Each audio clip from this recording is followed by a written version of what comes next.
जगदम्बिका पाल इस वक्त हमारे साथ बातचीत करने के लिए मौजूद हैं। सर, जिस तरीके से विपक्षी पार्टियां सवाल खड़ा कर रही हैं, कह रही हैं कि ये असंवैधानिक है और इसका पूरी तरीके से विरोध करेंगे।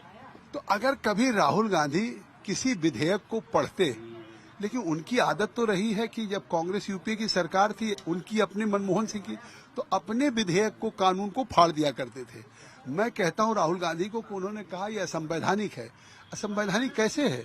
असंवैधानिक तो तब था जब 1995 में, 2013 में जब कांग्रेस यूपीए में वक्त बिल में अमेंडमेंट हुआ था, जब उन्होंने सेक्शन 40 और 4A इन्होंने लागू किया था कि उसमें अगर किसी प्रॉपर्टी को अगर वक्फ घोषित कर दिया जाए तो वक्फ की प्रॉपर्टी हो जाती थी। संविधान में आर्टिकल 300A अधिकार देता है कि राइट टू प्रॉपर्टी, आपकी संपत्ति को कोई ले नहीं सकता।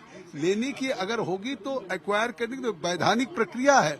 आपके संवैधानिक अधिकार का उल्लंघन था, तो उस समय कांग्रेस यूपीए ने इसका उल्लंघन किया था। आज उसको हम रेक्टिफाई कर रहे हैं। आज हम इसको संविधान में जो कांग्रेस यूपीए में article 14, article 19, article 21A, article 300A, इसका जो उल्लंघन था उसको ठीक करें। और दूसरा मकसद है कि आज जब बिल पास होगा तो ये ऐतिहासिक होगा। अभी तक वक्फ की प्रॉपर्टी का फायदा किसको मिलता था? मुतवल्ली को, केयरटेकर्स को। लेकिन अब गरीब को, पसमानदा को, महिलाओं को, खवातीन को, अनाथ बच्चों को मिलेगा। आप सबसे बड़ी प्रॉपर्टी वक्फ की देश में है, रेलवे और सेना के बाद। आप देख रहे हैं लगातार इनकम घट रही, वक्फ बोर्ड के लोगों को तनख्वाह नहीं मिल पा रही है। और कहीं कोई एक स्कूल, कहीं college, engineering college, medical college बना, कहीं एजुकेशन और हेल्थ में किया। तो आज ये जो चिल्ला रहे हैं ये केवल तुष्टीकरण की बात कर रहे हैं। वोट बैंक मुसलमान को समझते हैं और हम सबका साथ सबका। एक सवाल उनकी तरफ से खड़ा किया गया कि पसमानदा मुसलमानों की आप बात करते हैं, लेकिन उनकी तरफ से कहा जा रहा है कि ये जो मस्जिद है या फिर जो वक्फ की जमीनें हैं उस पर कब्जा करने का प्लान है। इस तरीके के सवाल खड़े किए जा रहे हैं। देखिए, ये सदा लगातार इसको गुमराह कर रहे, चाहे वैसे ही हो all India Muslim personal law board.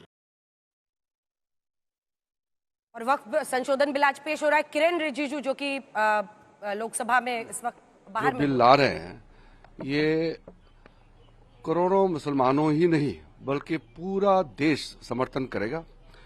और देश हित में कोई भी काम हो और गरीब मुसलमानों के लिए, महिलाओं के लिए, बच्चों के लिए जो भी जरूरत काम है उससे हम पीछे नहीं हट रहे हैं। और जो लोग विरोध कर रहे हैं वो राजनीतिक कारण से विरोध कर रहे हैं। बाकी तर्क मैं सदन में रखूंगा। और मैं ये भी चाहता हूं कि अगर कोई विरोध करता है तो तर्क पे विरोध करे और एक एक तर्क, एक एक सेक्शन का, एक एक क्लोज का हम जवाब देंगे। क्योंकि जब हम इस तरह का बिल लेके आ रहे हैं, बहुत सोच समझ करके, बहुत तैयारी का साथ हम आए हैं।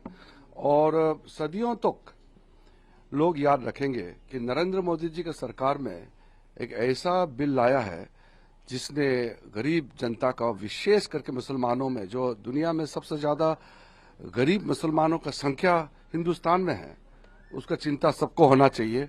और ये चिंता नरेंद्र मोदी जी ने किया है, हमारा सरकार ने किया है।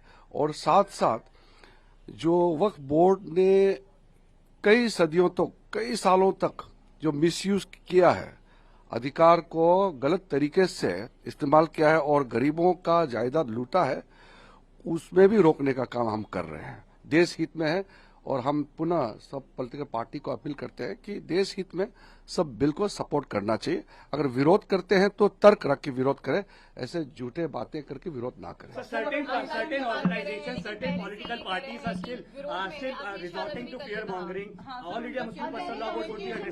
Yes, I am aware of that. Some of the leaders, including some of the religious leaders, are also misguiding the innocent Muslims. Misguidance leads to nowhere. It will be exposed because a year back, same campaign was launched.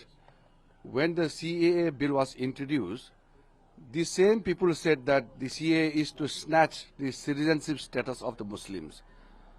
But it's been now a year.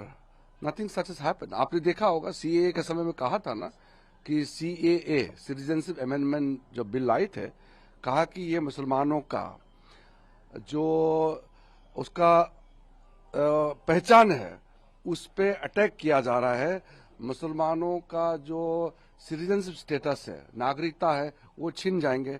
इस तरह का उन्होंने एक propaganda किया था वो तो expose हो गया। सीए लागू हो गया, किसी मुसलमान का कोई नागरिकता छीना है क्या? बिल्कुल नहीं है। तो अभी भी ऐसे ही होगा। ये बिल पारित होने के बाद जो लोग इसको विरोध कर रहे हैं वो खुद पछताएंगे। दल आपके साथ है? इसमें पूरा देश साथ में है, कुछ लोग ही विरोध कर रहे हैं, देश साथ में है।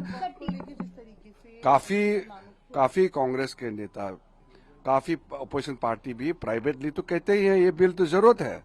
ये तो एक पॉलिटिकल स्टैंड, एक वोट बैंक के लिए वो लोग विरोध कर रहे हैं। बाकी मैं तर्क पार्लियामेंट में रखूंगा।